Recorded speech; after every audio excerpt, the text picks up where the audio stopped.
Theme को install करना है। थीम इंस्टॉल करने के लिए ये अपीयरेंस में आना है, ये थीम पे करेंगे क्लिक, ऐड न्यू पे करेंगे क्लिक। अब ये वर्डप्रेस की लाइब्रेरी है, यहाँ पे थीम गिवन है, कुछ फ्री भी हैं, पेड भी हैं।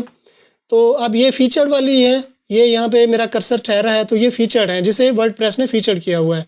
तो ये आ जाती है पॉपुलर कैटेगरी, ठीक है। यहाँ पे वर्डप्रेस की पॉपुलर थीम है, ये जो मोस्ट पॉपुलर है, यानी कि सबसे ज़्यादा जो यूज़ हुई है वर्डप्रेस वेबसाइट में।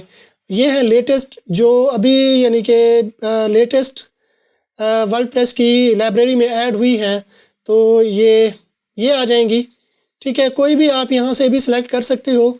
ये फेवरेट, अगर आपकी कोई फेवरेट है तो यहाँ पे आप रख सकते हो। ये है फ़िल्टर, ठीक है। फ़िल्टर में यानी कि आपने फॉर एग्ज़ाम्पल न्यूज़ की वेबसाइट बनानी है, तो इसको चेक कर देना है कितने क्या-क्या फ़ीचर होने चाहिए। जो फ़ीचर आपको चाहिए उनको आपने ऐसे करके चेक कर देना है ये।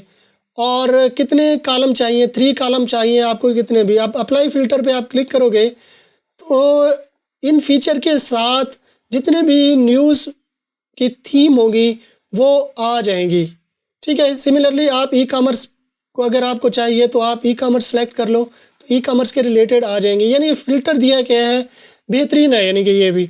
अगर आपने कहीं से थीम बाय की हुई है या कहीं से डाउनलोड की हुई है, आपके कंप्यूटर में है, तो उसको आप अपलोड कर सकते हो। अपलोड करने के लिए जस्ट ऊपर जो दिया गया है, इस पे क्लिक करना है। ये अपलोड, और यहाँ से करनी है चूज़ फाइल। ये डेस्कटॉप पे थीम दी गई है आइकॉनिक 1 प्रो, ठीक है। ये प्रीमियम थीम है, तो ये वाली मैं इंस्टॉल कर लेता हूँ। Install no, activate. अब देखो यार, ये थीम एक्टिवेट हो चुकी है हमारे पास। अब हम पेज को रिफ़्रेश कर लेते हैं। अब ये तो थी हमारी बेसिक थीम, जब हमने वर्डप्रेस इंस्टॉल की थी तो बेसिक थीम एक बाय डिफ़ॉल्ट आ गई थी। अब हम इसे रिफ़्रेश करते हैं और चेक कर लेते हैं कि न्यू थीम के साथ हमारी वेबसाइट कैसे दिखाई देती है।